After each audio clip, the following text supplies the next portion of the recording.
चलिए शुरू करते हैं आप क्लास को, और चैनल को जोर से सब्सक्राइब कर दो सारे के सारे बच्चे। What is the full form of EMS in the environment studies? पर्यावरण अध्ययन में ईएमएस की फुल फॉर्म क्या होती है? तो ईएमएस की फुल फॉर्म क्या होती है भाई? EMS, environment management system. Environment management system क्या होता है कि पर्यावरण मैनेजमेंट सिस्टम करना, मतलब जो जैसे आप अगर कोई फैक्ट्री लगा लो, ठीक है ना, फैक्ट्री लगा रहे तो फैक्ट्री से धुआं जो पर्यावरण के अंदर जाता है तो वो कम से कम कैसे जाएगा तो सरो भाई आपके सामने, ऐसा नहीं है कि बिल्कुल नहीं जाएगा, लेकिन कम से कम कैसे जा सकता है? जैसे कि अपन पेट्रोल डीजल की गाड़ी यूज करते हैं, ठीक है, और एक अपन ईवी यूज करते हैं। अब आपके सामने दोनों में से किस में ज्यादा प्रदूषण होता है? ईवी में कम होता है। ऐसा नहीं है कि बिल्कुल नहीं होता है, होता जरूर है ईवी के अंदर भी, क्योंकि भाई ईवी भी आपके सामने किससे चलती है? लाइट से चलती है। किससे चलती है भाई? आपके सामने लाइट से चलती है। तो अगर लाइट से चलती है तो लाइट को बनाने के लिए किसका, कोयले का संयंत्रों का प्रयोग किया जाता है, तो तब चलता है, लेकिन कम होता है जितना आपके सामने किस में होता है, पेट्रोल डीजल की गाड़ियों में होता है, उससे तो बहुत ज्यादा कम होता है। तो यही आता है आपका सही ऑप्शन, एनवायरमेंट मैनेजमेंट सिस्टम के नाम से जाना जाता है। चलिए अगले वाले प्रश्न की तरफ अगर अपन आगे बढ़े, which SIO series specifically dedicated to the environment management standards? तो एनवायरमेंट मैनेजमेंट स्टैंडर्ड के लिए कौन सी ASO सीरीज है, ठीक है, इंडियन स्टैंडर्ड जो सीरीज है उसका बनाया गया है, वो कौन सी यूज की जाती है? ISO 14000। ये अच्छे से याद कर लेना, ये हूबहू प्रश्न देखने को मिलेगा। क्या देखने को मिलेगा भाई? ISO 14, जो ISO का जो स्टैंडर्ड मार्क अगर आपको उसके आगे 14000 लिखा हुआ है तो इसका मतलब क्या है? जो कोई भी फैक्ट्री से कोई भी उत्पादन निकला है ना, उसको आपके सामने अच्छे से इन्वायरमेंट पर्यावरण का मैनेजमेंट है वो किया गया है। तो ऑप्शन नंबर बी है वो बिल्कुल करेक्ट होने वाला है। चलिए आगे वाले प्रश्नों की तरफ बढ़े। ISO 14001 standard gives the requirement to that. तो ISO 14001 कौन सी आवश्यकताओं प्रदान करने का काम करता है? कौन सा देता है? इन्वायरमेंट मैनेजमेंट सिस्टम, जो पर्यावरण प्रबंधन प्रणाली है उसको बताने का काम करता है। तो 14000 से संबंधित जितने भी जो है ना, वो सारे के सारे इन्वायरमेंट मैनेजमेंट सिस्टम EMS को ही बताने का काम करते हैं।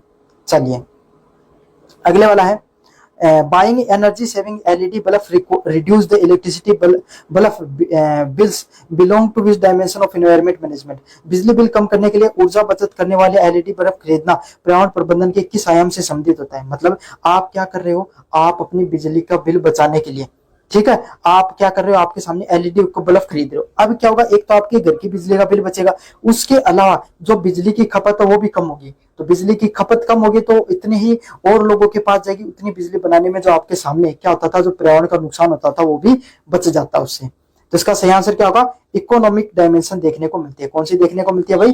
इकोनॉमिक डायमेंशन देखने को मिलती है, आर्थिक आयाम देखने को मिलता है। कोई भी इंसान है आपके सामने, अगर पैसे बचाने के लिए क्या कर रहा है, पर्यावरण संरक्षण को बढ़ावा दे रहा है, तो उसके आर्थिक आयाम के अंतर्गत आता है। तो ऑप्शन नंबर बी है वो एकदम करेक्ट है। चलिए अगले वाले प्रश्न की बात करें, what does EMP stand for in the environment management planning? पर्यावरण प्रबंधन योजना में EMP का क्या अर्थ होता है? तो EMP की फुल फॉर्म क्या होती है? Environment management plan. Environment management plan क्या होता है? इस प्रकार की प्रणाली, इस प्रकार की योजना बनाई जाए कि पर्यावरण उसको संरक्षित किया जाए। जैसे आप एक कंपनी लगा रहे हो, और कंपनी जब लगा रहे हो तो आपने क्या क्या, धुआं में जाने नहीं दूंगा, फिल्टर लगा लूंगा, तो क्या जगह वो धुआं है वो छनकर बाहर जाएगा, ठीक है। पानी अगर अपशिष्ट पानी अगर बाहर निकल रहा है तो उसको मैं क्या करूंगा, उस पानी को भी फिल्टर कर लूंगा, समझ में आ गया? तो वो गंदा पानी है वो भी नहीं जाएगा। तो इसीलिए आप अलग अलग प्रकार के तौर तरीके अपना सकते हो जिससे क्या हो सके, पर्यावरण उसको बचाया जा सके। तो ऑप्शन नंबर ए है वो बिल्कुल सही, एनवायरमेंट मैनेजमेंट प्लान को अपन लागू कर सकते हैं। चलिए अगले वाले प्रश्न की बात करें, assessing the total environment impact of a product from its raw material extraction to final dispose is called. मतलब क्या बताया गया आपके सामने, किसी उत्पादन के कच्चे माल की निकासी से लेकर अंतिम निपटान तक कुल पर्यावरणीय प्रभाव के मूल्यांकन को क्या कहा जाता है? क्या कहा जाता है? लाइफ साइकिल एनालिसिस के नाम से, LCA के नाम से जाना जाता है। मतलब कोई भी उत्पादन है, उसके कच्चे माल को बनाने से लेकर, जैसे आपने क्या किया आपके सामने, अपन ने क्या किया, मैं बहुत अच्छा उदाहरण देता हूँ आपको, बिस्कुट वाला, लेकिन अब की बार वो नहीं दूंगा। अपन क्या करें, आप सूती वस्त्र कपड़े, आपने सूती का जो कपड़ा पहन रखा ना, इसको जब बनाने में कहाँ कहाँ पर आपके सामने पर्यावरण को नुकसान हुआ? सबसे पहले कपास लगा होगा, ठीक है, कपास से सूती वस्त्र बनता है आपके सामने। तो कपास के खेत में जब उसको उगाया है तो उसको लगाने में जो उसके समय आपके सामने जो ट्रैक्टर वगैरह चले हैं, उससे आपके सामने क्या है कि नुकसान पहुंचा है, फिर हाथों से भी लगाया तो उसको पानी वगैरह देने पे कितनी बिजली खर्च हुई, उससे पर्यावरण को प्रदूषण पहुंचा है। वो मिल तक पहुंचा, मिल के अंदर उसकी सुताई उसको सूता गया, है ना, फिर उसके अंदर बिजली लगी, उसमें पर्यावरण को प्रदूषण हुआ। फिर उसको कपड़े की रंगाई छपाई की गई तो गंदा पानी निकला, उसको पर्यावरण प्रदूषण हुआ। फिर वो आप तक पहुंचा है और फिर लास्ट में वो खराब हो जाएगा तो आप उसको फेंक दोगे, जला दोगे तो पर्यावरण प्रदूषण होगा। तो जब कच्चे माल से लेकर अंतिम उत्पादक तक कितना कार्बन फुटप्रिंट निकलता है समझ में आएगा। उसको क्या कहा जाता है, LCA के नाम से जाना जाता है, लाइफ साइकिल एनालिसिस के नाम से जाना जाता है। किसके नाम से जाना जाता है, LCA, लाइफ साइकिल एनालिसिस के नाम से जानते हैं। चलिए अगले वाले प्रश्न की बात करें, 7 नंबर प्रश्न की। Planting tree around a local school as a community habit relate to which dimension. सामुदायिक आदत के रूप में स्थानीय स्कूल के आसपास पेड़ लगाना किस आयाम से संबंधित है। कि आप क्या कर रहे हो भाई, अपनी स्कूल के आसपास है ना पेड़ लगाने का काम कर रहे हो, पूरा पूरा गांव मिलकर पेड़ लगाने का काम कर रहा है। तो किस चीज को बताता है आपके सामने, सोशल कल्चरल डायमेंशन को बताता है, आपकी सामाजिक और संस्कृति दोनों भागीदारियों को बढ़ाने का काम करता है। किस चीज को बढ़ाता है, आपकी सामाजिकता को भी बढ़ाता है और आपकी जो सांस्कृतिक भागीदारी है उसको भी बढ़ाने का काम करता है। तो ऑप्शन नंबर बी है वो एकदम करेक्ट है। कौन सा करेक्ट है भाई, ऑप्शन नंबर बी है वो एकदम करेक्ट है। चलिए अगले वाले की बात करें आपके सामने, using A solar panel instead of A diesel generator represent which dimension of environment management. Diesel generator के बजाय सोलर पैनल का उपयोग करना पर्यावरण प्रबंधन की किस आयाम को दर्शाता है। क्या दिखाता है, अगर आप क्या कर रहे हो, डीजल जनरेटर का प्रयोग नहीं कर रहे हो, बिजली उत्पादन के लिए डीजल जनरेटर का प्रयोग नहीं करने के बजाय सोलर पैनल का प्रयोग करते हो। किसका प्रयोग करते हो, सोलर पैनल का अपने घर पे लगा रखा, मतलब आपने सोलर का प्रयोग कर रखा है, सोलर लाइट लगा रखी है डीजल की बजाय। तो ये कौन सी चीज को दिखाता है आपके सामने, आपका टेक्नोलॉजी डायमेंशन के बारे में दिखाता है। तो एक तो था अगर आप पर्यावरण को बचा रहे हो पैसे के लिए तो इकोनॉमिक डायमेंशन, आर्थिक आयाम। अगर आप तकनीक का प्रयोग कर रहे हो, जैसे आपने सोलर पैनल का प्रयोग किया डीजल इंजन की बजाय, तो वो कौन सा था, टेक्नोलॉजिकल, तकनीक में बदलाव करके आप पर्यावरण को बचाने का काम कर रहे हो। तो ऑप्शन नंबर बी है। जैसे आप क्या, इसमें ये भी जोड़ा जा सकता है कि आप डीजल बाइक की बजाय जो डीजल में पेट्रोल बाइक की बजाय आप ईवी का प्रयोग कर रहे हो, तो आप कौन सा यूज कर रहे हो भाई, आपके सामने तकनीकी आयाम को यूज कर रहे हो। It is believed that our moral duty to protect our mother earth for the future generation represent which dimension। ये मानना कि भावी पीढ़ियों के लिए धरती माता की रक्षा करना हमारा नैतिक कर्तव्य है, ये किस चीज को दिखाता है, ये हमारे कौन से दिखाता है, नैतिक आयामों को दिखाता है। कि जैसे अपना ये नहीं होता कि अपन धरती को माँ मानते हैं, है ना, जैसे तुलसी की पूजा करते हैं, है ना, मिट्टी की पूजा करते हैं, गोवर्धन पूजा पे अपन पर्वतों पेड़ों की पूजा करते हैं, नदियों की अपन चाहे गंगा हो गई चाहे यमुना हो गई, इन सब नदियों की पूजा करते हैं। तो पर्यावरण के अपन संरक्षण की बात करते हैं भाई, है ना, विश्नोई समुदाय होता है वो तो पेड़ों को भी नहीं काटता है, चिंकारा हिरण को बचाने का काम करता है। तो ये हमारे किससे जोड़ दी जाती है, हमारे संस्कारों से ये सब चीजें जोड़ दी जाती हैं। तो जहां पर संस्कारों और नैतिकता की बात आ जाए वो कौन सा ऑप्शन होगा, option number B, ethical and moral dimension के नाम से जाना जाता है। ऑप्शन नंबर बी एकदम करेक्ट है। Government make the strict law to penalise open garbage burning represent which dimension. सरकार द्वारा खुले में कचरे जलाने पे दंडित करने वाले सख्त कानून बनाना किस आयाम को दिखाता है। अगर कोई इंसान खुले में कचरे को जला रहा है, क्या कर रहा है, खुले में कचरे को जला रहा है, तो उसके लिए जो सख्त कानून बनाया जाता है उसको क्या कहा जाता है आपके सामने। देखो अगर खुले में कचरे को जलाओगे तो उससे क्या होगा, आपके सामने खुले में कचरे जलाने से आपके सामने क्या होगा, जो प्रदूषण है ना वो पर्यावरण में जाएगा। अब प्रदूषण अगर पर्यावरण में जाएगा तो सरकार क्या करती है भाई, आपके सामने पराली जलाने पर, कचरा जलाने पर सरकार ने प्रतिबंध लगा रखा है ना। तो सरकार क्या करिए, अपनी राजनीति का प्रयोग करके, कानूनों का प्रयोग करके क्या करिए, पर्यावरण को संरक्षित करने का प्रयास करिए। तो इसमें कौन सा ऑप्शन सही, ऑप्शन नंबर बी एकदम करेक्ट है। पॉलिटिकल एंड लीगल डायमेंशन के द्वारा क्या किया जा रहा है, आपके जो पर्यावरण है उसको संरक्षित करने का काम किया जा रहा है। चलिए अगले वाला प्रश्न है, what is the main goal of the environment management plan, EMP की पर्यावरण प्रबंधन योजना में EMP का मुख्य लक्ष्य क्या होता है। क्या होता है EMP का मुख्य लक्ष्य, to outline mitigation step for the minimum environment degradation. पर्यावरणीय गिरावट को कम करने के लिए समन कदमों की रूपरेखा करना। EMP क्या होता है, पर्यावरण प्रबंधन योजना में क्या होता है, आपने फैक्ट्री लगाई तो आप क्या कर रहे हो, पर्यावरण को नुकसान पहुंच रहा है उसको कम करने के लिए आप अलग अलग प्रकार के प्रयास करो। जैसे मैंने बताया कि धुआं निकल रहा है, वहां पे फिल्टर लगा दिया, गंदा पानी जा रहा है वहां पर आपने क्या कर दिया, आपने एक जो उसको एक वाटर ट्रीटमेंट प्लांट लगा दिया, ठीक है। उसके अलावा जो प्लास्टिक वगैरह कचरा निकल रहा है ना उसको आपने रिसाइकल के लिए दे दिया। तो ये प्रयास कर रहे हो आप, तो यही आप पर्यावरण को कम से कम नुकसान पहुंचे इसके लिए आप प्रयास करते हो। इसी वो किससे संबंधित होता है, EMP से संबंधित, एनवायरमेंट मैनेजमेंट प्लान के तहत देखने को मिलता है। तो ऑप्शन नंबर बी है वो एकदम करेक्ट होने वाला है। चलिए अगले वाला प्रश्न है, life cycle analysis is also popularly known as an assessment from. Life cycle analysis जीवन चक्र विश्लेषण को लोकप्रिय रूप से किस नाम से जाना जाता है? कार्डल टू ग्रेव किसके नाम से जाना जाता है? Life cycle analysis. Life cycle analysis मैंने क्या बताया था? कपास का आपने जो पेड़ कपास की को उगाने से सूती वस्त्र को यूज करके आपने उसको फेंक दिया, वहां तक या रिसाइकल के लिए दिया, तब तक आपने कितना पर्यावरण को प्रदूषण पहुंचाया उस प्रोडक्ट के माध्यम से, उसको क्या कहा जाता है आपके सामने? LCA लाइफ साइकिल एनालिसिस के नाम से जाना जाता है, जीवन चक्र विश्लेषण के नाम से जाना जाता है। और इसका दूसरा नाम क्या होता है? कब्र से लेकर पालने से लेकर कब्र तक, grave to cradle to grave के नाम से जाना जाता है। ऑप्शन नंबर ए एकदम करेक्ट है। चलिए अगला वाला प्रश्न है, who can implement the environment management system standard like ISO 14001। ISO 14001 जैसे पर्यावरण प्रबंधन प्रणाली के मानक कौन लागू करता है? कौन लागू कर सकता है भाई? ISO 14001 जैसे जो पर्यावरण मानक कौन लागू करता है? Any organisation of industry looking to improve the environmental performance. कोई भी आपके सामने सरकारी संगठन और प्राइवेट संगठन जो आपके सामने ये चाहता है कि भाई मैं पर्यावरण को संरक्षण को बढ़ावा देते हुए मेरे चीजों का उत्पादन करूं, वो ISO 14001 मानक है वो लगा सकता है, उनका पालन है वो कर सकता है। तो ऑप्शन नंबर बी एकदम करेक्ट है। चलिए what is the full form of EIA की फुल फॉर्म क्या होती है आपके सामने? EIA की फुल फॉर्म होती है इन्वायरमेंट इम्पैक्ट असेसमेंट, कि पर्यावरण पे कितना प्रभाव पड़ रहा है इसका असेसमेंट करना क्या कहलाता है? EIA के नाम से जाना जाता है। किसके नाम से जाना जाता है? EIA के नाम से जाना जाता है। फुल फॉर्म अच्छे से याद कर लेना, इन्वायरमेंट इम्पैक्ट असेसमेंट के नाम से जाना जाता है। चलिए अगले वाला प्रश्न है, what should an environment impact assessment ideally be conducted. तो EIA कब कंडक्ट की जाती है?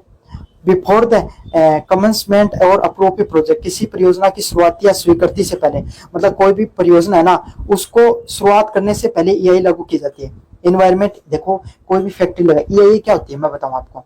EIA होती है कि जैसे आपने क्या क्या एक सूती वस्त्र बनाने के जो उद्योग खड़ा किया, तो उसके अंदर कहाँ कहाँ पर पर्यावरण प्रदूषण फैल सकता है, समझ में आ गया? जैसे आप कपड़े की रंगाई छपाई करोगे ना तब गंदा पानी निकलेगा पहली जगह। दूसरी जगह के जब उसकी कताई करोगे तब उसमें कुछ रेसा निकलेगा, वो रेसा सीधा पर्यावरण में जाएगा, है ना? या फिर आप उस कचरे को कहीं पर फेंकोगे तो उससे पर्यावरण को नुकसान पहुंच सकता है। प्लास्टिक वगैरह का कचरा और कोई कचरा निकलेगा वो हो गया, है ना? और बिजली वगैरह जो खर्च होती है उसके अंदर पर्यावरण प्रदूषण हो गया। तो ये सब वो जगह है जहाँ पे पर्यावरण को प्रदूषण हो सकता है। अब आप इस पर्यावरण प्रदूषण को कैसे कम कर सकते हो, इसके लिए जो प्लानिंग की जाती है उसको EIA के नाम से जाना जाता है। ठीक है, तो कोई भी परियोजना होती है उसकी शुरुआती या स्वीकृति दौर में पर्यावरण को सही करने के जो प्रयास किए जाते हैं उसी को EIA के नाम से जाना जाता है। ऑप्शन नंबर बी एकदम करेक्ट है। चलिए what is the full form of CSR। CSR की फुल फॉर्म क्या होती है? Corporate social responsibilities. CSR की फुल फॉर्म क्या होती है? Corporate social responsibilities full form होती है। इसका अर्थ ये होता है कि कोई भी उद्योग है, कोई भी बिजनेस है, वो अगर 100 रुपए कमा रहा है तो उसका 2 रुपए आपके सामने समाज के बढ़ावे के लिए, चाहे कोई जैसे कि आपके गांव में अगर कोई फैक्ट्री लगी हुई सीमेंट की फैक्ट्री, तो आपके गांव में सरकारी स्कूल को बढ़ावा देगी, है ना? या फिर आपके सामने लोगों के घरों पे जो रेन वाटर हार्वेस्टिंग, वर्षा जल संरक्षण का प्रयास के लिए कोई प्रयास करेगी, है ना? या पेड़ों का लगाने का कोई अभियान चलाएगी, कुछ ना कुछ ऐसा करेगी जिससे समाज को क्या हो सके, भलाई हो सके। इसको क्या कहा जाता है? CSR के नाम से जाना जाता है। ऑप्शन नंबर ए है वो एकदम करेक्ट है। अगले वाला प्रश्न है, under corporate social responsibility CSR large business are expected to, है ना? कॉर्पोरेट सोशल रिस्पॉन्सिबिलिटीज के तहत बड़े व्यवसाय से क्या उम्मीद की जाती है? तो किस चीज की उम्मीद की जाती है? Invest A portion of profit in social and the environment welfare activities, सामाजिक और पर्यावरणीय कल्याण गतिविधियों में लाभ का एक हिस्सा करना। तो मैंने बताया 100 रुपए प्रॉफिट कमा रहे तो उसका 2 रुपए आपके सामने कम से कम समाज में लगाया जाए, ताकि आपके सामने जो उस 100 रुपए उन्होंने कमाने में जो पर्यावरण को नुकसान पहुंचा है या समाज को उस पर्यावरण के नुकसान पहुंचने पर समाज में जो इम्पैक्ट पहुंचा है उसको कम से कम आपके सामने क्या किया जा सके, कम किया जा सके। जैसे सीमेंट की फैक्ट्री है, आप उससे पानी चाहिए होता है, पानी के वो आपके जो भूजल से निकालेगी तो आपके गाँव का पानी कम होगा। या फिर उस सीमेंट के जो फैक्ट्री में जो सीमेंट निर्माण किया जाता है उसका धुआं आपके आसपास में जाता है तो उससे लोगों को और कोई इम्पैक्ट होगा। तो यही है, उन कंपनियों को थोड़ा बहुत प्रयास करना चाहिए ताकि आपके सामने क्या हो सके, कम से कम है वो प्रभाव है वो पड़ सके। तो ऑप्शन नंबर इसके अंदर जो बी है वो एकदम करेक्ट होने वाला है। चलिए चलिए अगले वाले प्रश्न की बात करें। In a systematic document period evolution of how well an organization facility in managing its environment is called. कोई संगठन अपने पर्यावरण को प्रबंधन पूरी अच्छी तरीके से कर रहा है, इसका एक व्यवस्थित व आवधिक मूल्यांकन क्या कहलाता है? क्या कहलाता है कि कोई भी आपके सामने संगठन है अपने पर्यावरण को अच्छे से मैनेज करने का काम कर रहा है, उस मैनेजमेंट को किसके नाम से जाना जाता है? इन्वायरमेंट ऑडिट के नाम से जाना जाता है। किसके नाम से जाना जाता है? इन्वायरमेंट ऑडिट के नाम से जाना जाता है। किसके नाम से जाना जाता है? इन्वायरमेंट ऑडिट के नाम से जाना जाता है कि पर्यावरण, कोई भी आपके सामने कोई भी संस्थान है उसमें कोई अधिकारी जाएगा, वो चेक करेगा कि कहाँ कहाँ पर आपके सामने जो पर्यावरण है उसको इस संस्थान के द्वारा नुकसान पहुंचाने का काम किया जा रहा है, कहाँ कहाँ पर इंप्रूवमेंट किया जाना चाहिए, इसको इन्वायरमेंट ऑडिट के नाम से जानते हैं। किसके नाम से जाना जाता है? इन्वायरमेंट ऑडिट के नाम से जाना जाता है। किसके नाम से? इन्वायरमेंट ऑडिट के नाम से जाना जाता है। ऑप्शन नंबर बी एकदम करेक्ट होने वाला है। चलिए अगला वाला प्रश्न है, assessing how a new highway project will impact the local human communities displacement the livelihood is a part of. मतलब आपके सामने आकलन करना कि कोई एक नई राजमार्ग परियोजना स्थानीय मानव समुदाय विस्थापन व आजीविका को कैसे प्रभावित कर सकती है। तो एक कोई पास में कोई हाईवे निकल रहा है, अब हाईवे निकलेगा तो क्या होगा भाई, बहुत से लोगों की जमीन जाएगी, बहुत से लोगों के पक्के मकानों के ऊपर से भी जा सकता है, खेतों में से निकलेगा, काफी जंगलों में से निकल सकता है, कोई नदी के ऊपर से निकल सकता है। तो वो कैसे कैसे लोगों के जीवन को प्रभावित करेगा। पक्के मकानों से जा रहा तो लोगों का घर फूटेगा तो उनको विस्थापित करके दूसरी जगह जाएगा, खेतों में जाएगा तो लोगों को आपके सामने उनको मुआवजा देना पड़ेगा, पेड़ों को काटना पड़ेगा। तो ये सब चीजें जो नए राजमार्ग परियोजना के तहत कैसे प्रभावित किया जाता है, इसको क्या कहा जाता है? Social impact assessment. कि कोई भी सरकार के द्वारा परियोजना चलाई जा रही है, विकास परियोजना, उसका समाज पे क्या प्रभाव पड़ता है, अगर उसके ऊपर असेसमेंट किया जाता है उसको SIA के नाम से, सोशल इंपैक्ट असेसमेंट के नाम से जाना जाता है। ऑप्शन नंबर बी एकदम करेक्ट है। चलिए, which of the following is a direct benefit of conducting an environment audit. तो एक एनवायरमेंट ऑडिट आयोजित करने का एक प्रत्यक्ष लाभ क्या होता है? Identification of source resources gap and ensuring compliance with the green laws. संसाधन अंतराल पहचान करना तथा हरित कानूनों को अनुपालन के अनुसूचित करना। देखो क्या होता है, एनवायरमेंट ऑडिट क्यों की जाती है? समय समय पर जो पर्यावरण संरक्षण से संबंधित, जो पर्यावरण प्रबंधन से संबंधित जो विभाग है उसके लोग वहां पर कोई भी कंपनियों में पहुंचते हैं, इन्वायरमेंट को कहाँ कहाँ से नुकसान पहुंच रहा है इसके बारे में क्या करते हैं, पूरी ऑडिट करते हैं। उसको क्या कहा जाता है? इन्वायरमेंट ऑडिट के नाम से जाना जाता है। समझ में आ गया? और उन कंपनी में अगर कहीं कमियां पाई जाती है तो उन जो वहां पे जो काम करने वाले लोग हैं या उनके जो टीम है उनको सूचित किया जाता है कि आप इन सब चीजों को भाई इंप्रूव करो। चलिए, what is the main objective of the preliminary aspect study in EIA कि आपके सामने प्रारंभिक पहलू के अध्ययन का मुख्य केंद्र क्या होता है? तो मुख्य केंद्र क्या होता है? To screen and identify the early key environment risk of a project. किसी परियोजना के शुरुआती प्रमुख पर्यावरणीय जोखिमों की जांच करना तथा पहचान करना। मतलब EIA के अंदर एनवायरमेंट इंपैक्ट असेसमेंट में यही होता है कि कोई भी परियोजना जो शुरुआत होगी ना, उसके शुरुआती दौर में आपके सामने उनके क्या क्या जोखिम हो सकते हैं, पर्यावरण में क्या क्या फायदा हो सकता है, क्या क्या नुकसान हो सकता है, इन सब चीजों की जांच की जाती है। इसी को क्या कहा जाता है? एनवायरमेंट इंपैक्ट असेसमेंट के नाम से जाना जाता है। समझ में आ गया? तो ऑप्शन नंबर बी है वो एकदम करेक्ट होने वाला है। चलिए अगले वाले प्रश्न की बात करें। An environment audit that is done internally by a company on staff is called, है ना। आज कंपनी के अपने कर्मचारियों द्वारा आंतरिक रूप से किया जाने वाला पर्यावरण ऑडिट क्या कहलाता है? तो कंपनी के जो कर्मचारी द्वारा ही जो पर्यावरण को, एनवायरमेंट पे जो इम्पैक्ट पड़ रहा है उसको ऑडिट किया जाता है, उसको क्या कहा जाता है? अपने खुद के द्वारा। मतलब एक अधिकारी इसीलिए रखा जाता है जो इसकी जो पर्यावरण प्रबंधन से संबंधित आपके सामने कंपनी को जानकारी देता रहता है। तो इसका सही आंसर क्या? ऑप्शन नंबर ए है, इंटरनल ऑडिट। क्या होती है? Internal audit. कंपनी के अधिकारी ही क्या करते हैं? आपके सामने इस चीज की ऑडिट करते हैं कि हमें कहाँ कहाँ पर और चीजों को इंप्रूवमेंट करना है। इसको क्या कहा जाता है? इंटरनल ऑडिट के नाम से जाना जाता है। ऑप्शन नंबर बी एकदम करेक्ट है। Environment impact assessment help in making a project. क्या होता है? पर्यावरण प्रभाव मूल्यांकन किसी परियोजना में क्या बनाने में मदद करता है? क्या बनाने में मदद देता है? Environment sustainability and safe. Environment पर्यावरणीय रूप से टिकाऊ और सुरक्षित। EIA में क्या होता है भाई? इन्वायरमेंट इंपैक्ट असेसमेंट में क्या होता है? पर्यावरण को, जो पर्यावरण होता है उसको सुरक्षित व टिकाऊ रूप से बताना ही आपके सामने EIA का काम होता है। तो ऑप्शन नंबर ए है वो एकदम करेक्ट है।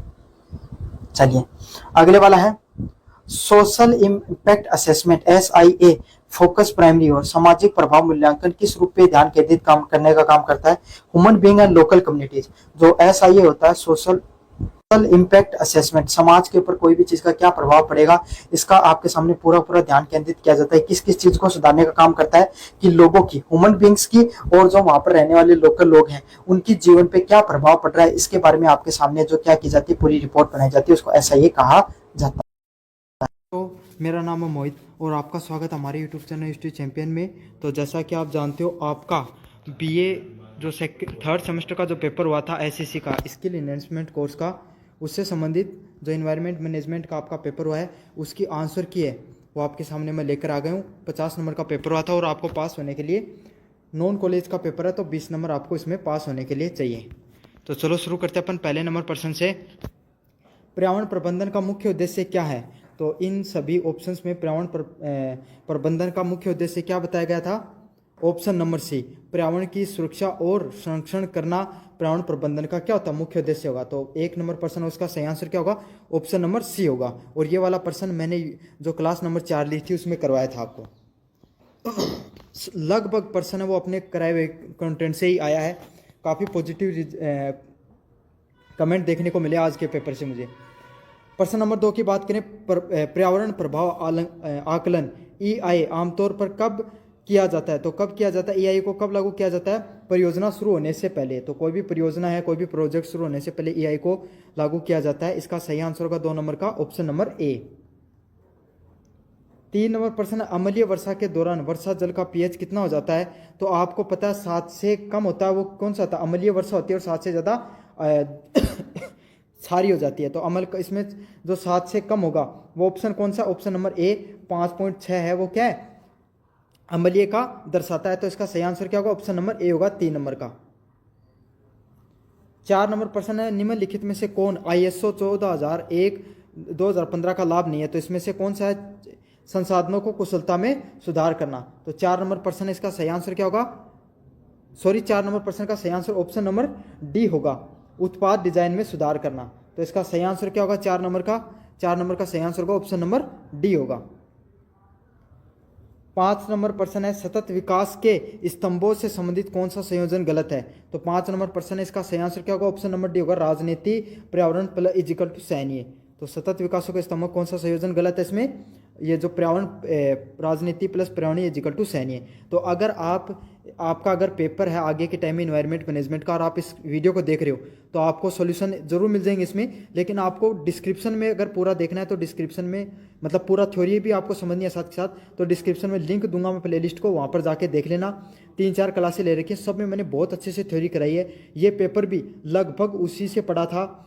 साथ के साथ जो टेलीग्राम में इसकी PDF मिल जाएगी, तो वहाँ से टेलीग्राम का लिंक भी डिस्क्रिप्शन में मिलेगा आपको, तो वहाँ से डाउनलोड कर लेना आप सारी चीज़ें। निम्नलिखित में से कौन सा ISO 14000 का अमूर्त लाभ माना जाता है? तो कौन सा माना जाता है? 6 नंबर प्रश्न का साथ क्या होगा? समुदाय के साथ बेहतर संबंध। तो 6 नंबर प्रश्न का आंसर होगा ऑप्शन नंबर डी। 7 नंबर प्रश्न है, सतत विकास का मुख्य सिद्धांत इनमें से किसे दर्शाता है? तो सतत विकास का कौन सा दिखाता है? पर्यावरणीय, सामाजिक के और आर्थिक पहलुओं के बीच में संतुलन। तो 7 नंबर प्रश्न का सही आंसर ऑप्शन नंबर सी होगा। 8 नंबर प्रश्न की बात करें, पर्यावरण संरक्षण से संबंधित अनुच्छेद 48A किस संशोधन द्वारा जोड़ा गया था? तो 8 नंबर प्रश्न, इसका सही आंसर क्या होगा? 42 नंबर संशोधन से जोड़ा गया था। सेम टू सेम प्रश्न कराया था मैंने कंटेंट में आपको, 42 नंबर संशोधन है, उसके तहत इसको जोड़ा गया था। तो 8 नंबर प्रश्न का आंसर क्या होगा? ऑप्शन नंबर बी होगा। 9 नंबर प्रश्न है, पर्यावरण संरक्षण अधिनियम में कुल कितने अध्याय हैं? तो 9 नंबर प्रश्न का सही आंसर क्या होगा? कुल 4 अध्याय आपको देखने को मिलते हैं पर्यावरण संरक्षण अधिनियम के अंदर। तो इसका सही आंसर क्या होगा? ऑप्शन नंबर सी होगा 9 नंबर प्रश्न का। 10 नंबर प्रश्न की बात करें, जल अधिनियम लागू होता है। तो जल अधिनियम कब लागू होता है? उद्योगों और नगर पालिका निकाय दोनों पर। तो जल अधिनियम किस पे? उद्योगों पर भी लागू होता है और नगर पालिका पर भी लागू होता है। 10 नंबर प्रश्न का आंसर होगा ऑप्शन नंबर डी पर। तो मैंने आपको कितनी बार बता रखा, जो केवल ये ऑप्शन होता है वो तो हमेशा गलत होते हैं। समझ आ गया? तो ऑप्शन नंबर डी होगा। ये वाला कंटेंट भी मेरे कराए हुए से आया था। 11 नंबर प्रश्न है, संयुक्त राष्ट्र पर्यावरण कार्यक्रम UNEP का मुख्य कार्य होता है। तो UNEP का क्या कार्य होता है? वैश्विक पर्यावरणीय प्रयासों का समन्वय करना। तो 11 नंबर प्रश्न है, इसका सही आंसर क्या होगा? ऑप्शन नंबर सी होगा। 12 नंबर प्रश्न है, ISO का फुल फॉर्म क्या है? तो ISO की फुल फॉर्म क्या है? Option number C, international standard operation. तो 12 नंबर प्रश्न है, सॉरी, उसका सही आंसर क्या होगा? ऑप्शन नंबर ए होगा, international organisation for standardisation. Sorry, ये गलत बता दिया मैंने। 12 नंबर प्रश्न का सही आंसर क्या होगा? ऑप्शन नंबर ए होने वाला है। समझ में आ गया आपको? 13 नंबर प्रश्न है, आईएसओ का मुख्यालय कहाँ पर है? तो आईएसओ का मुख्यालय कहाँ पर है? जिनेवा में आईएसओ का आपका मुख्यालय है। तो 13 नंबर प्रश्न, इसका सही आंसर क्या होगा? ऑप्शन नंबर डी होगा। 14 नंबर प्रश्न, आईएसओ 14000 मानक किससे संबंधित है? तो आईएसओ 14000 मानक वो किससे संबंधित है? 14 नंबर प्रश्न का सही आंसर क्या होगा? ऑप्शन नंबर बी, पर्यावरण से संबंधित है। तो इसका सही आंसर क्या होगा 14 नंबर का? ऑप्शन नंबर बी होने वाला है। 15 नंबर प्रश्न की बात करूं, आईएसओ 14000 2015 में 2015 क्या दिखाता है? तो क्या दिखाता है? संशोधन का वर्ष दिखाता है भाई। अमेंडमेंट एक्ट हुआ था 2015 के अंदर, इसको दिखाता है। 15 नंबर प्रश्न का सही आंसर क्या होगा? ऑप्शन नंबर डी होगा। तो आपने अगर क्लास ली थी मेरी, तो कितने परसेंट आपको हमारी क्लासों में से देखने को मिले हैं, ये कमेंट बॉक्स में बताना। कितने परसेंट आपके सही हुए हैं अब तक, ये भी बता देना कमेंट बॉक्स में। 16 नंबर प्रश्न है, आईएसओ 14001 का पर्यावरण प्रबंधन प्रणाली ईएमएस के स्थानीय समुदाय के लिए प्रासंगिक है। तो किससे है? हाँ, इसका सही आंसर क्या होगा? ऑप्शन नंबर ए होगा। 16 नंबर प्रश्न है, वो क्या होगा? पर्यावरण प्रबंधन से स्थानीय समुदाय से भी प्रासंगिक होता है। तो 16 नंबर प्रश्न का आंसर ऑप्शन नंबर ए होने वाला है। 17 नंबर प्रश्न है, आईएसओ 14001 आधारित ईएमएस का कौन सा लाभ नहीं है? तो कौन सा लाभ नहीं है? तो उपयुक्त सभी इसका सही आंसर होगा। पर्यावरणीय निकाय का बेहतर प्लान बनाना, प्रदूषण रोकथाम उपाय करना, सार्वजनिक छवि में सुधार करना। सेम टू सेम प्रश्न, पता नहीं तीनों के तीनों क्लासेस में कराया था मैंने।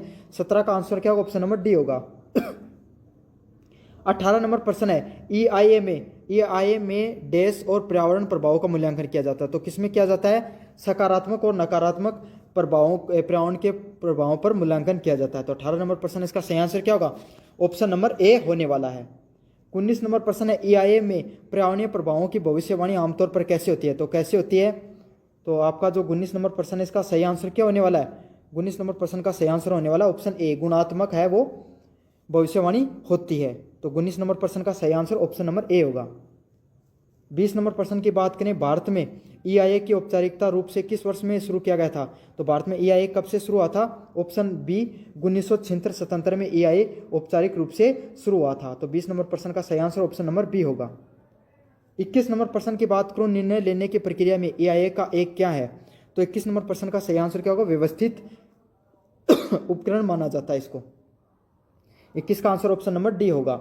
22 की बात करें, पर्यावरण प्रभाव विवरण ईआईएस की आवश्यकता है या नहीं है, तय करने वाला कौन सा प्राधिकरण होता है? तो कौन सा होता है?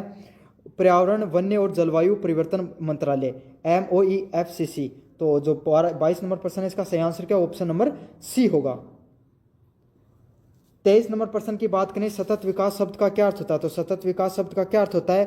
33 नंबर प्रश्न का सही आंसर क्या होगा? ऑप्शन नंबर बी होगा, वर्तमान आवश्यकताओं को पूरा किए बिना भविष्य की पीढ़ियों से समझौता किए। तो ऑप्शन नंबर 23 नंबर प्रश्न का ऑप्शन नंबर बी होगा। पता नहीं ये प्रश्न हर बार करवाया था मैंने हर क्लास के अंदर, क्या आपका सही है नहीं है, ये भी कमेंट बॉक्स में जरूर से बताना। 24 नंबर प्रश्न है, किस संस्था द्वारा प्रत्यक्ष और अप्रत्यक्ष रूप से उत्पन्न कुल CO2 उत्सर्जन को क्या कहा जाता है? तो 24 नंबर प्रश्न, इसका सही आंसर क्या होगा? कार्बन फुटप्रिंट के नाम से इसको जाना जाता है। तो 24 नंबर प्रश्न का आंसर क्या होगा? ऑप्शन नंबर ए होने वाला है। 25 नंबर प्रश्न की बात करें, जैव विविधता सम्मेलन CBD का क्या उद्देश्य है? तो क्या उद्देश्य है? 25 नंबर प्रश्न का सही आंसर क्या होगा? ऑप्शन नंबर डी, उपयुक्त सभी। जैव विविधता का संरक्षण, जैव विविधता का सतत उपयोग, आनुवंशिक संसाधनों से लाभ और न्यायसंगत वितरण। तो 25 का ऑप्शन नंबर डी सही आंसर होने वाला है। 26 नंबर प्रश्न की बात करें, पर्यावरण लेखा परीक्षण के बारे में कौन सा कथन सही है? तो 26 नंबर प्रश्न का सही क्या होगा? ऑप्शन नंबर सी होगा, यह पर्यावरणीय पहलुओं के मूल्यांकन की एक प्रणालीबद्ध प्रक्रिया है। तो 26 नंबर प्रश्न का सही आंसर ऑप्शन नंबर सी होने वाला है। 27 नंबर प्रश्न की बात करें, पर्यावरण प्रबंधन EMS का एक आवश्यक घटक क्या है? तो 27 नंबर प्रश्न का जो सही आंसर होगा वो क्या होगा? ऑप्शन नंबर सी होगा, वनों की कटाई की निगरानी करना किससे संबंधित है? ये एक आवश्यक घटक होता है आपका। तो 27 नंबर प्रश्न का सही आंसर ऑप्शन नंबर सी होगा। 28 नंबर प्रश्न की बात करूं, निम्नलिखित में से कौन CPCB के अंतर्गत जल गुणवत्ता निगरानी कार्यक्रम है? तो 28 नंबर प्रश्न का सही आंसर क्या? ऑप्शन नंबर बी होगा, भारतीय राष्ट्रीय जल संसाधनों की निगरानी EINARS है वो किससे? CPCB के तहत जल गुणवत्ता निगरानी से संबंधित है। 29 नंबर प्रश्न है, वनों के सतत लाभों के हेतु जिम्मेदारी प्रबंधन और उपयोग को क्या कहा जाता है? तो 29 नंबर प्रश्न का सही आंसर क्या होगा? सतत वानिकी के नाम से इसको जाना जाता है। तो 29 नंबर प्रश्न का सही आंसर ऑप्शन नंबर डी होगा। 30 नंबर प्रश्न है अनुकूलन और समन रणनीतियां किससे संबंधित है? तो अनुकूलन व समन किससे संबंधित है? ये आपकी है वैश्विक तापमान से, ग्लोबल वार्मिंग से संबंधित है ये दोनों की दोनों रणनीतियां। तो 23 नंबर प्रश्न था, इसका सही आंसर ऑप्शन नंबर बी होगा। 31 नंबर प्रश्न है मिट्टी की उर्वरकता बढ़ाने के लिए जैविक पदार्थों को जोड़ने की प्रक्रिया को क्या कहा जाता है? तो क्या कहा जाता है? कंपोस्टिंग के नाम से जाना जाता है। 31 नंबर प्रश्न का सही आंसर ऑप्शन नंबर सी होने वाला है। 32 नंबर प्रश्न है कम करें पुनः उपयोग करें पुनर्चक्रण करने की अवधारणा किससे जुड़ी है? तो 32 नंबर प्रश्न का सही आंसर क्या ऑप्शन नंबर ए होगा, प्रभावी अपशिष्ट प्रबंधन से जुड़ी हुई है। यह प्रश्न भी मैंने आपको करवाया था। 33 नंबर प्रश्न है केंद्रीय और राज्य प्रदूषण नियंत्रण बोर्ड किस अधिनियम के अंतर्गत स्थापित किए गए हैं? तो 33 नंबर प्रश्न है, इसका सही आंसर क्या होगा? ऑप्शन नंबर सी होगा, जल प्रदूषण के रोकथाम और नियंत्रण अधिनियम के तहत 1974 के तहत केंद्रीय और जल प्रदूषण नियंत्रण बोर्ड की स्थापना की गई थी। तो 33 नंबर प्रश्न का सही आंसर ऑप्शन नंबर सी होने वाला है। 34 नंबर प्रश्न की बात करें पर्यावरणीय क्षरण शब्द का क्या अर्थ है? तो पर्यावरणीय क्षरण शब्द का क्या अर्थ होता है? इसका सही आंसर ऑप्शन नंबर बी होगा, मानवीय गतिविधियों के कारण वायु जल और मिट्टी की गुणवत्ता में गिरावट। 35 नंबर प्रश्न की बात करें EIA की फुल फॉर्म क्या है? तो EIA की फुल फॉर्म क्या होती है? पर्यावरण प्रभाव मूल्यांकन होती है, वो EIA की फुल फॉर्म होती है। तो 35 नंबर प्रश्न का सही आंसर ऑप्शन नंबर बी होने वाला है। 36 नंबर प्रश्न है EIA का क्या दायरा होता है? तो EIA का क्या दायरा होता है? व्यापक और बहुक्षेत्रीय दायरा होता है EIA का। तो 36 नंबर प्रश्न का सही आंसर ऑप्शन नंबर सी होने वाला है। 37 नंबर प्रश्न की बात करें परिस्थितिक पुनः स्थापन का क्या अर्थ होता है? तो 37 नंबर प्रश्न का सही आंसर क्या होगा? क्षतिग्रस्त परिस्थितिक तंत्र की मरम्मत करना ही पारिस्थितिक पुनः स्थापन का अर्थ होता है। तो 37 नंबर प्रश्न का सही आंसर क्या होगा? ऑप्शन नंबर सी है वो सही ऑप्शन होने वाला है। 38 नंबर प्रश्न की बात करें पर्यावरण प्रबंधन योजना EMP का मुख्य उद्देश्य क्या होता है? तो 38 नंबर प्रश्न का सही आंसर क्या होगा? पर्यावरणीय प्रभावों के प्रबंधन के लिए उपायों का खाका तैयार करना ही EMP के तहत आएगा। तो 38 का प्रश्न का सही आंसर ऑप्शन नंबर सी होगा। 39 नंबर प्रश्न की बात करें EIA को किस चरण में संभावित पर्यावरणीय प्रभावों की पहचान की जाती है? तो 39 नंबर प्रश्न का सही आंसर क्या होने वाला है? सी नंबर, प्रभाव विश्लेषण के नाम से इसको जाना जाता है। तो 39 नंबर प्रश्न का सही आंसर ऑप्शन नंबर सी होने वाला है। 40 नंबर प्रश्न है EIA के समन चरण का क्या लक्ष्य होता है? तो क्या लक्ष्य होता है? 40 नंबर प्रश्न का सही आंसर क्या होगा? हानिकारक पर्यावरणीय प्रभावों को कम करने से संबंधित होता है। तो 40 नंबर प्रश्न का ऑप्शन सही होगा ऑप्शन नंबर बी। 41 नंबर प्रश्न है EIA प्रक्रिया के किस चरण में सार्वजनिक परामर्श और भागीदारी होती है? तो किस में होती है? 41 नंबर प्रश्न का समीक्षा करने में आपकी सार्वजनिक परामर्श और भागीदारी होती है। 42 नंबर प्रश्न EIA कराने का क्या मुख्य उद्देश्य क्या होता है? तो 42 नंबर प्रश्न इसका सही आंसर क्या होगा? सतत विकास का सुनिश्चित करना। तो ऑप्शन नंबर बी है वो सही ऑप्शन होने वाला है। 43 नंबर प्रश्न की बात करें सतत उपयोग शब्द का क्या तात्पर्य है? तो सतत उपयोग शब्द का क्या तात्पर्य होता है? 43 नंबर प्रश्न का सही आंसर ऑप्शन नंबर सी होने वाला है, अपशिष्ट को कम करना और संसाधनों की जिम्मेदारी से उपयोग करना। तो 43 नंबर प्रश्न का सही आंसर क्या होगा? ऑप्शन नंबर सी होगा। 44 नंबर प्रश्न है भारत में पर्यावरण अनुकूल उत्पादन का कौन सा लेबल दिया जाता है? तो कौन सा दिया जाता है? इको मार्क जो लेबल है वो दिया जाता है। तो 43 नंबर प्रश्न का आंसर सी होगा। ये भी प्रश्न मैंने बहुत बार करवाया था। 45 नंबर प्रश्न है 1972 में स्टॉकहोम में मानव पर्यावरण सम्मेलन में भारत का प्रतिनिधित्व किसने किया था? तो इसका सही आंसर क्या होगा? ऑप्शन नंबर ए होगा, इंदिरा गांधी ने इसका प्रतिनिधित्व किया था। 46 नंबर प्रश्न है भारतीय वन्य जीव अधिनियम कब लागू हुआ था? तो जो 46 नंबर प्रश्न है इसका सही आंसर क्या होगा? ऑप्शन नंबर बी होगा, 1927 में लागू हुआ था। इस प्रश्न को मुझे चेक करके बताना है प्रश्न सही है या गलत है, कमेंट बॉक्स में आप जरूर से बता देना। पर्यावरण संरक्षण अधिनियम किस वर्ष को लागू हुआ था? तो कब लागू हुआ था? ये 1986 में लागू हुआ था। इस प्रश्न का जो 47 नंबर प्रश्न है इसका सही आंसर ऑप्शन नंबर बी होगा। 48 नंबर प्रश्न है जैव विविधता क्या है? तो जैव विविधता क्या है? 48 नंबर प्रश्न का सही आंसर ऑप्शन नंबर डी होगा, वनस्पति और जीवों की विविधता से संबंधित किसका होता है? जैव विविधता के नाम से जाना जाता है। 49 नंबर प्रश्न की बात करें ध्वनि प्रदूषण विनियमन और नियंत्रण से नियम को 2000 के अनुसार शांति क्षेत्र में अधिकतम ध्वनि सीमा क्या है? तो कितनी होती है? इसका सही आंसर होगा 45 डेसिबल है वो ध्वनि सीमा होती है। 50 नंबर प्रश्न की बात करें भारत में ग्रीन जज के रूप में कौन से प्रसिद्ध व्यक्ति हैं? तो कौन है? न्यायमूर्ति कुलदीप सिंह है वो आपके ग्रीन जज के रूप में प्रसिद्ध व्यक्ति के नाम से उनको जाना जाता है। तो ये थे आपके सारे के सारे प्रश्न, इनको मैंने आपको करवा दिया। आपके कितने प्रश्न सही हुए आपको ये जरूर से बताना कमेंट बॉक्स में। साथ ही साथ आपको हमारा कंटेंट कैसा लगा, आपका जो पढ़ाया हुआ कंटेंट आया नहीं आया, ये भी कमेंट बॉक्स में ज़रूर से बता देना। चैनल को अभी तक सब्सक्राइब नहीं किया तो सब्सक्राइब भी कर देना और अपने दोस्तों को ज़रूर से शेयर कर देना। और अगर क्लास देख रहे हो आप, अगर आपका पेपर आगे भविष्य में होने वाला है तो डिस्क्रिप्शन में मैं लिंक दे रहा हूँ टेलीग्राम को ज्वाइन कर दीजिए, वहाँ पर PDF मिल जाएंगी। साथ के साथ डिस्क्रिप्शन में लिंक दे रहा हूँ, बाकी की क्लास वहाँ से थ्योरी पढ़ लेना।